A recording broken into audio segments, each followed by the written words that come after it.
Hello, everybody, and welcome to Against the Fence. This is the place to be if you're obsessed and passionate about the UFC. And today I'm joined with my absolute hero, my idol, Frankie "The Answer" Edgar, who's got a pro record of 24 wins with 10 losses and has a UFC record of 18 wins with 10 losses. He is the former UFC Lightweight Champion. He fights out of Thomasville, New Jersey. How are you, Frankie, and how's the family? I'm good, guys. Everyone's doing well. Thank you for having me. No, thank you. You don't understand what this means to me, honestly. Honestly. Oh, he's shaking. Look. Oh, awesome. Love it. Just to start us off, before I do get into a couple of questions that I do have for you, as I mentioned just before we came live, I've been watching you since 2009 when you fought at UFC 98 when you fought Sean Shirk. So I've been watching you for just probably 12 to 13 years. I'm 28 years old now, so it's roughly when I was 15, 16. So it's the amount of years I've racked up watching you, and it's been a pleasure watching you all these years. Oh man! I hope I gave you some memories. Honestly, there has been some. Obviously, in the sport of MMA, there's obviously ups and downs, but you've had more highs than lows. So, thank you. It's been joyful. Appreciate that. Yeah. So my first question, obviously, throughout your career, you've fought some top names like Josie Aldo, BJ Penn, like Uriah Faber. Is there anyone that you haven't fought that you would potentially could have fought or would like to have fought? Well, I mean, at one point, me and Conor McGregor were close to fighting. You know, I think anybody wants that fight, you know, because of everything that goes with it. Plus, I liked how I matched up with him at the time, all that stuff. And then I've been trying to get Dominic Cruz to fight maybe for this next one, but he got busted up a bit bad, didn't he? I don't know if it's gonna happen. Yeah, right. He got busted up a bit, so we'll see if maybe that can happen, you know, down the line or something. But let's hope so. That's a legacy fight. Kind of stick out the most. For sure, man. You know, definitely. He's former champ. You know, I think that would mean a little bit more. The footwork would definitely be on show in that fight. Yeah, from yourself and obviously Dominic. To be honest, I'd love to see that fight. It would be amazing. It makes sense, doesn't it? It would kind of make sense as well. Yeah. If you had one regret in your career, though, what would it be? Would it be that literally just that kind of fight not coming to fruition? Yeah, I mean, no regrets on my part. You know, I don't believe in that. You know, but I mean, regrets like as far as things didn't pan out. You know, for sure. Like certain fights, certain events, maybe or an injury, something like that. But the Connor's probably sticks out the most because we were pretty close to fighting. Maybe, you know, on two occasions.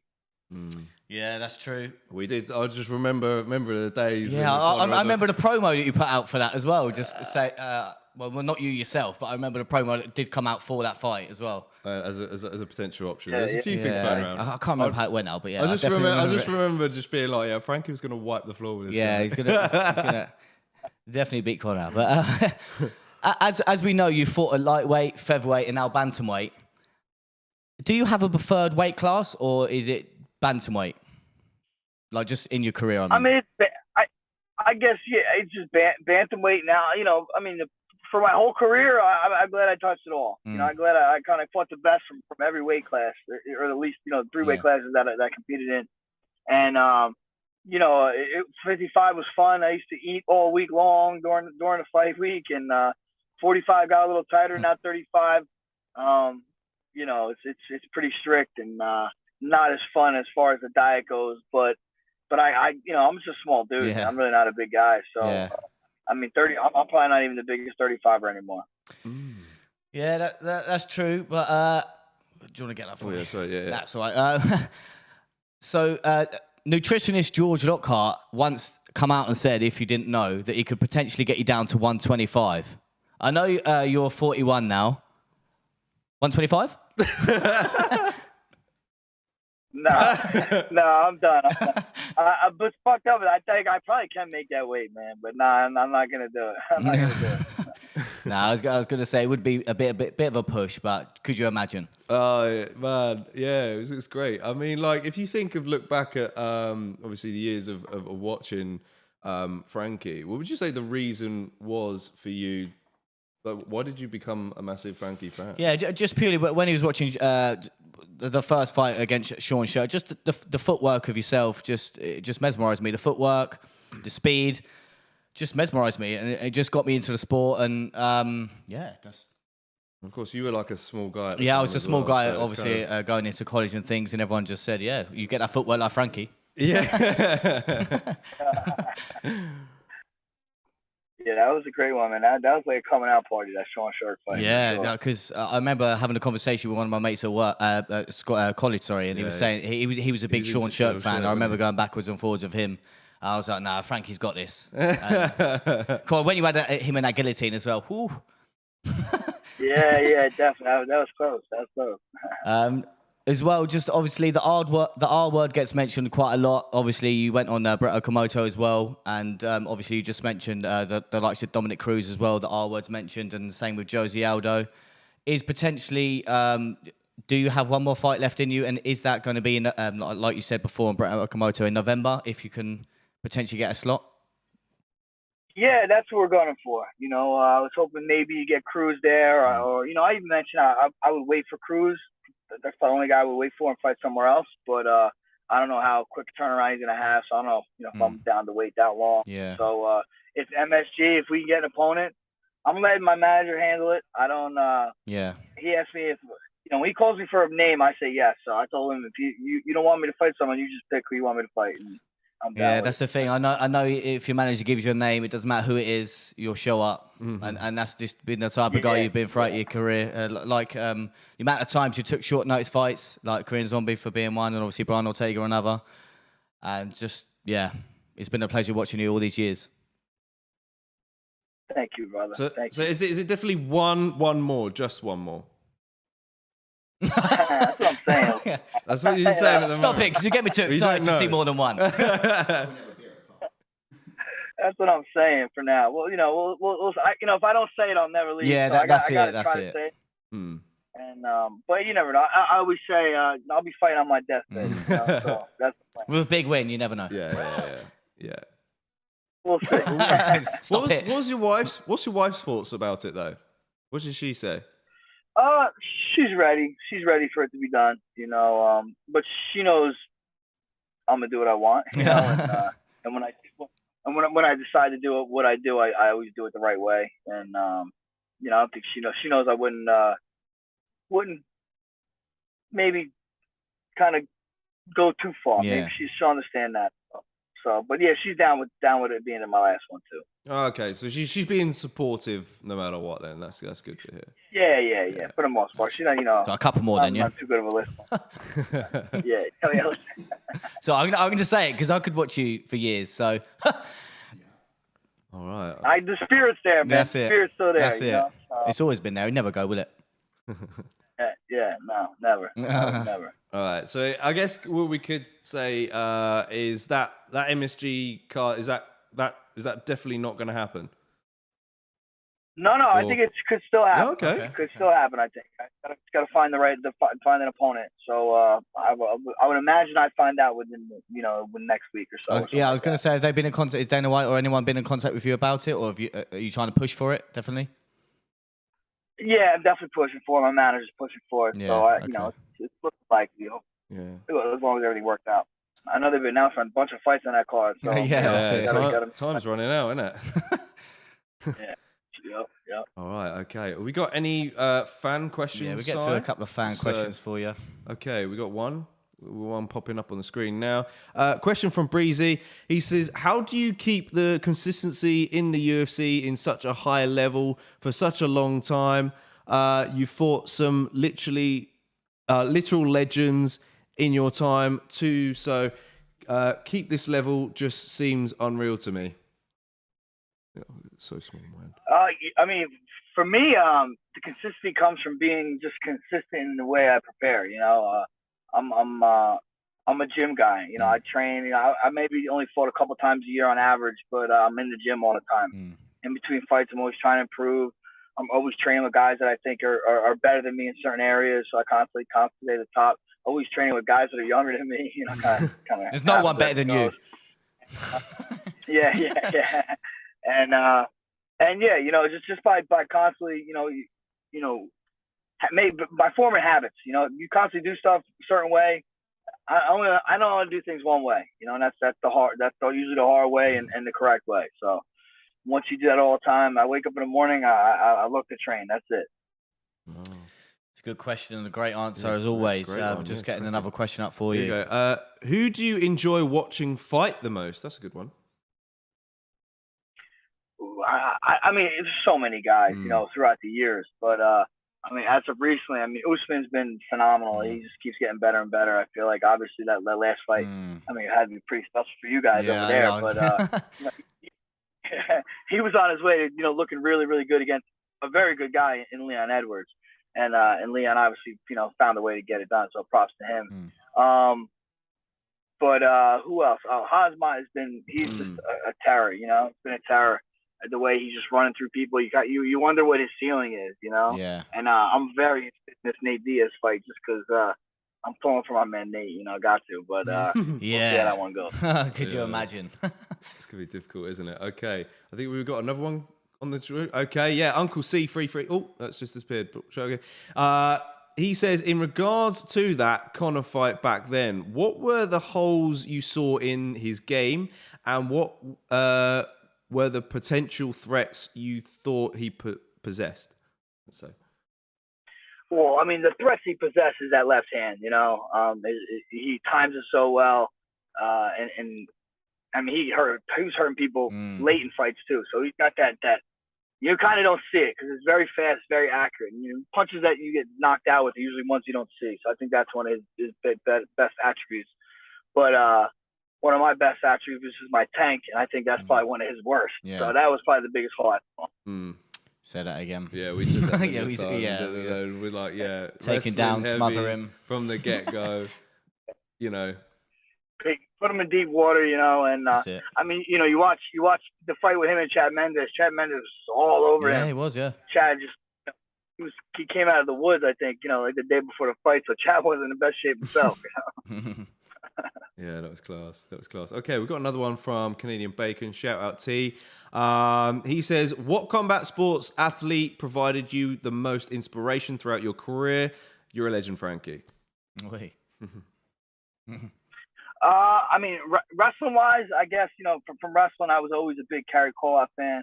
I did go to Clarion University, which Kurt Angle that's the school he went to. So obviously a fan of Kurt Angle. And then as far as I guess boxing, I was a big Holyfield guy. When I was growing up, everyone was Tyson. I mean, I was everyone loved Tyson. But I like Holyfield just because he was the little guy. He was the guy with the heart, and that definitely resonated with me. Well, that's so, among those. Yeah, it's quite funny how he mentions that, isn't it? Although this one never got into fighting. Yeah. Hey, we're all fighters. We're all fighters some way, shape, or form. True. All right, another one coming in from Breezy who says, how do you cope with adversity and setback? I asked this to Chris. I think he's referring to Chris Duncan a few days ago.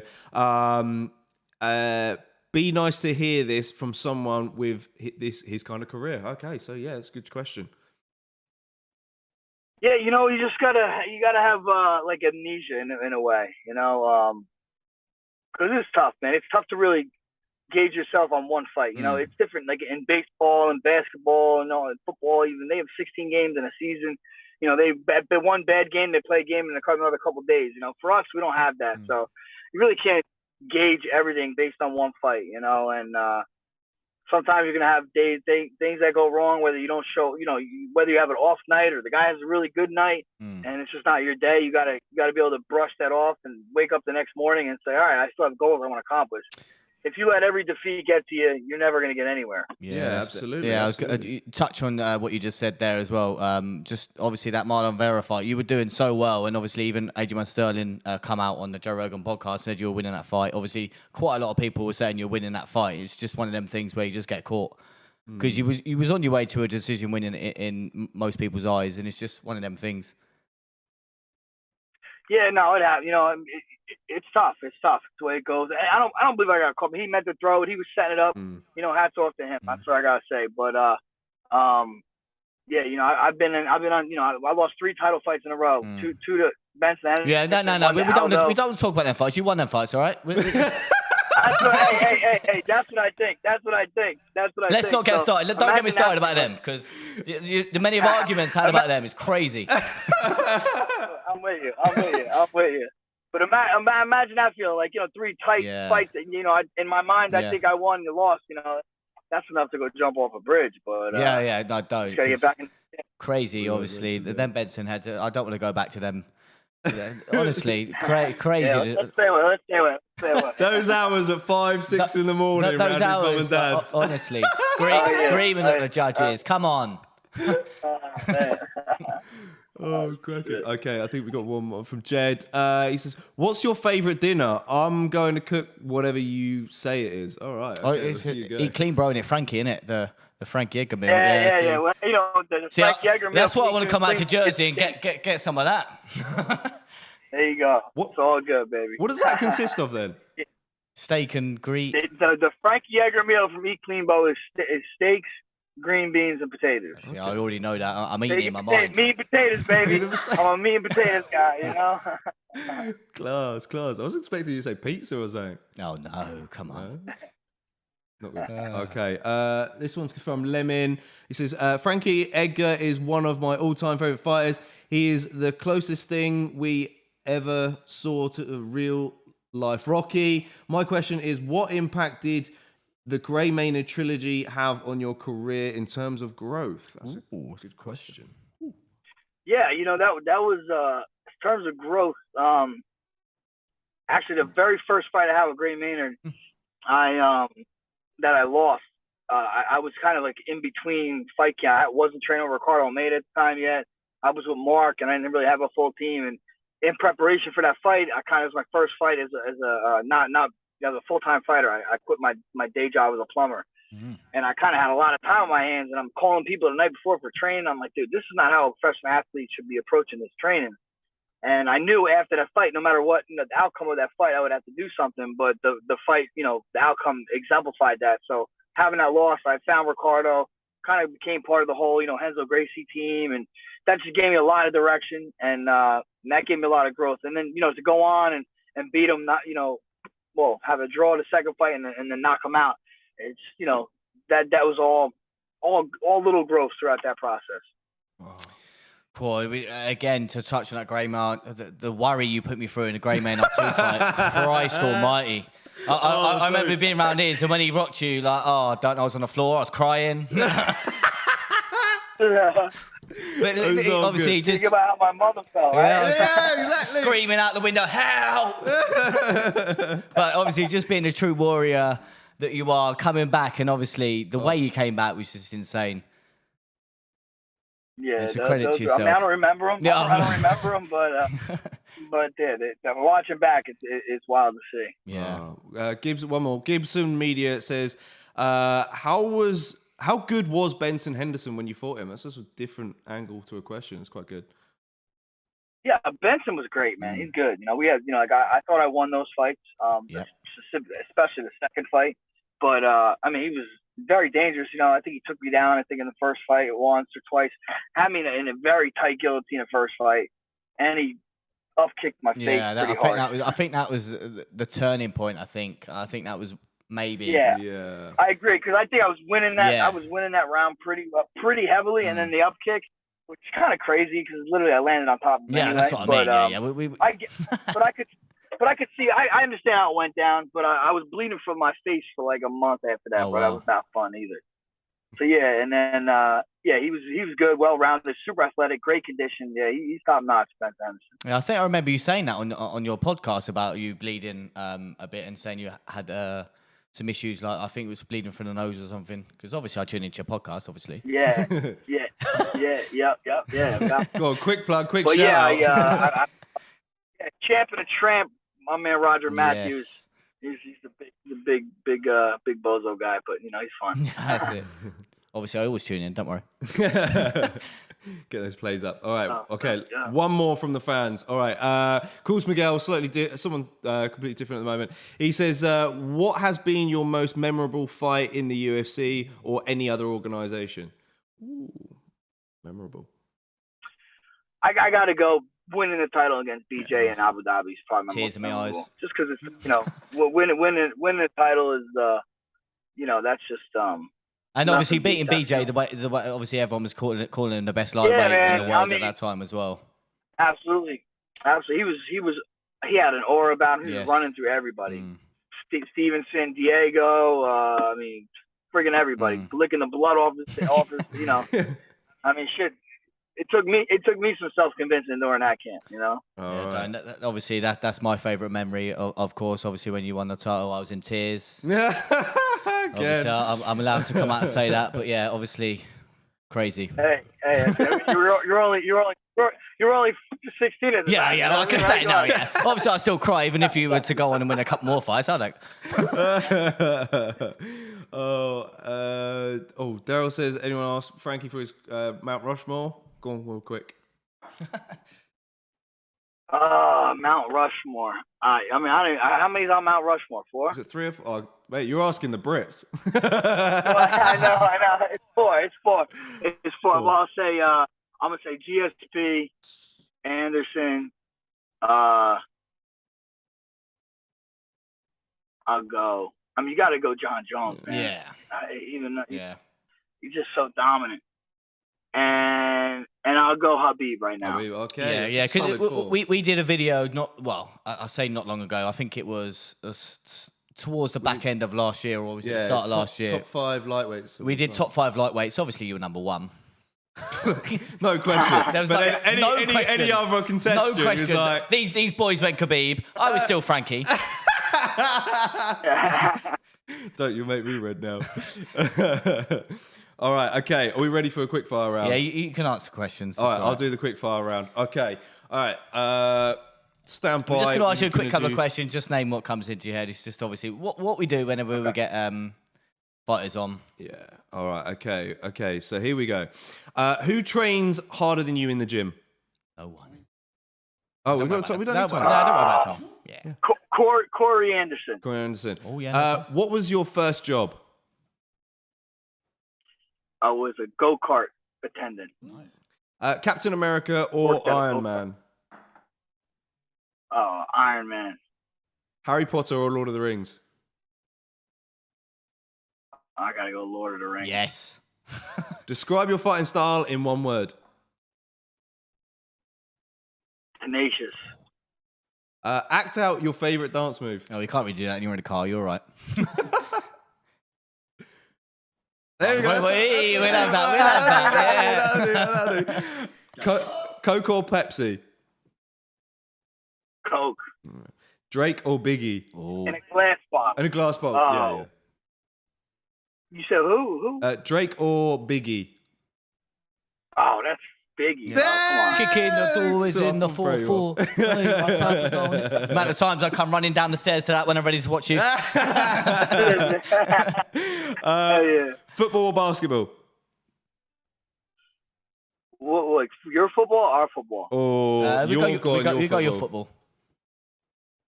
I'll say basketball. Okay, all right. Oliveira or Makachev? Makachev. Yeah. Favorite music genre? Hip hop. Who's your MMA idol? Enzo Gracie. Okay, yeah. Who's the fighter you'd hate to be stuck in a room with?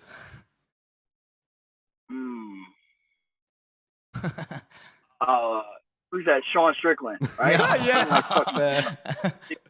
He might do something while I'm sleeping. True. That's a good shout. The first soccer team you can think of?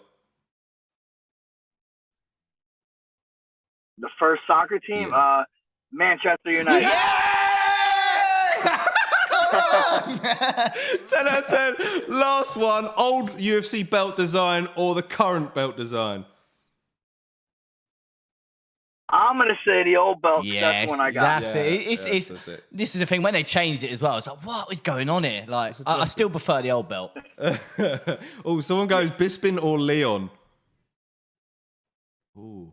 Bisping or Leon? Let's go Bisping. Let's go Bisping. That's fair. All right, that's a wrap. That's basically our quick fire round. Thanks for participating in the quick fire round. We've got some interesting things we didn't know about before. Size gutting you didn't say Arsenal, but no, we're thrilled that you said Man United. Right, okay. That's a wrap. We got to get Frankie back to his holiday with his wife and kids, man. Yes. Much appreciated for you coming on such a, on your holiday, man, because that Thank you for making my dreams come true, for obviously speaking with you. It's been an absolute pleasure. Guys, I had a blast doing this in the parking lot here with my Wawa. Wawa. And obviously, the next tier for me, I will try and come out to New Jersey for the UFC gym. 100%. You gotta get in touch. You gotta get in touch. Yes, of course I will. I'll DM you, yeah. It's it, brother. Love it.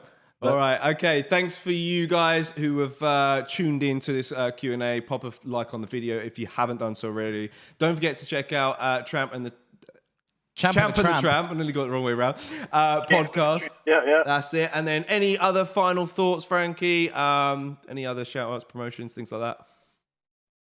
Nah, man, to the fans, everybody watching, thanks for the support, man. I loved what I do, and I love all you. you guys make it special. All right, brilliant stuff. Thank you again, Frankie, man. Thank you. Yes, thanks again, It's been an Frankie. absolute pleasure. See you guys. Take care now. All the best. All the best, mate. All the best. Thank you. Yeah.